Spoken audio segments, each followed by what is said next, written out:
Le pourquoi du comment pour vous servir. Bonjour à tous, bienvenue dans ce nouvel épisode de votre émission culturelle et ludique. Et chaque semaine, je crois que vous n'imaginez pas le bonheur que j'ai à vous emmener dans le sein des saints de l'histoire de nos expressions, à vous faire découvrir l'origine secrète et le plus souvent inconnue des locutions et des traditions qui font notre quotidien. Et le sein des saints, justement, ça en fait partie. Alors attention, mon dessein n'est pas de vous faire un dessin des saints ou d'un saint, mais bien de vous parler du sein des saints. Mais non, on ne comprend plus rien, vous avez raison. Voici une explication beaucoup plus claire de l'origine de l'expression « le sein des saints ». Elle est employée dans le langage courant depuis 1845 pour désigner l'endroit le plus important, le plus secret, donc le plus protégé d'un édifice quelconque.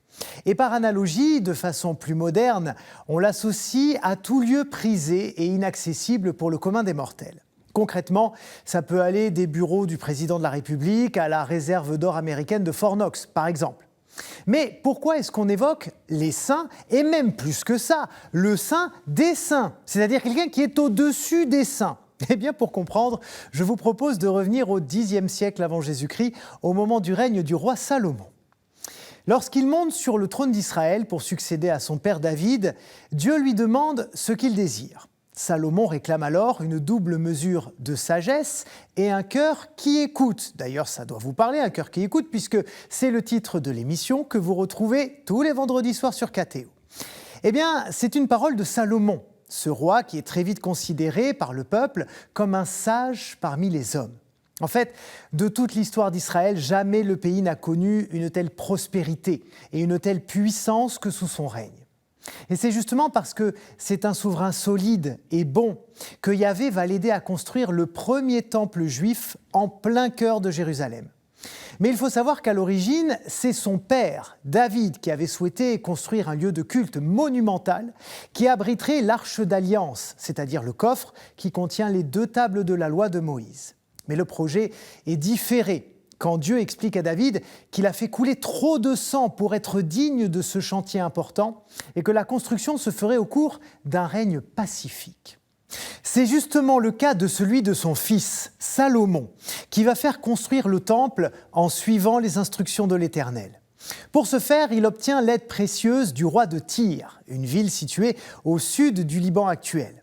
Il lui met à disposition ses meilleurs ouvriers et des matériaux précieux, de l'or, du bronze, du bois de cyprès, d'olivier et de cèdre, entre autres. Salomon utilise le cèdre pour les parois intérieures de l'édifice et le cyprès pour le plancher, le tout plaqué d'or fin. Et dans la partie centrale de ce temple, il fait aménager une chambre sacrée dans laquelle il place l'arche d'alliance. Et c'est ce lieu saint, accessible à un très petit nombre de personnes, qui a inspiré l'expression qu'on utilise aujourd'hui. Seuls les prêtres et le roi pouvaient se rendre dans ce sanctuaire, qui était construit dans un endroit invisible et très difficile d'accès, pour le protéger des profanes, du latin profanus, c'est-à-dire hors du temple.